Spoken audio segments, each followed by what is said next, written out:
World War I in the United States by Madison, Genera, and Matthew. World War I had been a long time coming, well before Archduke Franz Ferdinand was assassinated. The four main causes were nationalism, imperialism, militarism, and alliances among the European powers. Nationalism is the strong devotion to the interests and culture of one's nation. It was greatly on the rise in the early 20th century, to the point that people would do almost anything to assist their respective countries. Imperialism is the policy of stronger nations extending control over weaker ones.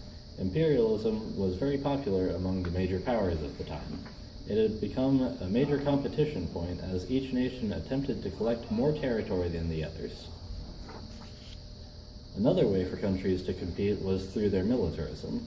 Each country was expanding its military rapidly in clear preparation for the war that they had all seemed to collectively decide was coming. Alliances, unions formed between countries for mutual benefit, were a way for groups of countries to help and protect each other in the event of war. The end result, though, was that for every country that joined the war, another would be dragged in an ever-expanding chain reaction until everyone was involved. At the beginning of the war, the United States chose to remain neutral for a few reasons, those being pacifism, immigrant loyalty, and economic ties in Europe. Pacifists are supporters of peace, and there were many in America at the start of the war.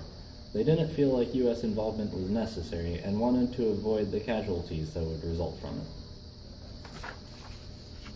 Another reason for the U.S. not to join the war is that we couldn't all agree on which side we wanted to join.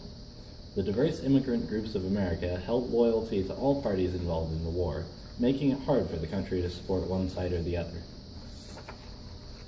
Similarly, the U.S. also had economic ties on both sides. While we did a lot of trade with Britain and France, our relationship with Germany was also pretty significant. Eventually, though, the United States had to get involved. Over the course of the war, the U.S. invested an awful lot of money in the Allied powers, and people quickly came to realize that if the Allies didn't win, those debts would never be repaid.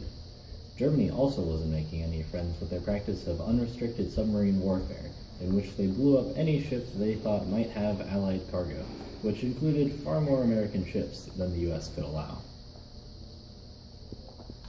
So, on April 2, 1917, President Wilson proposed the U.S. should go to war on Germany, and 4 days later Congress agreed, and so it was that on April 6 of 1917, the United States of America had officially joined the Allied powers and entered into World War I.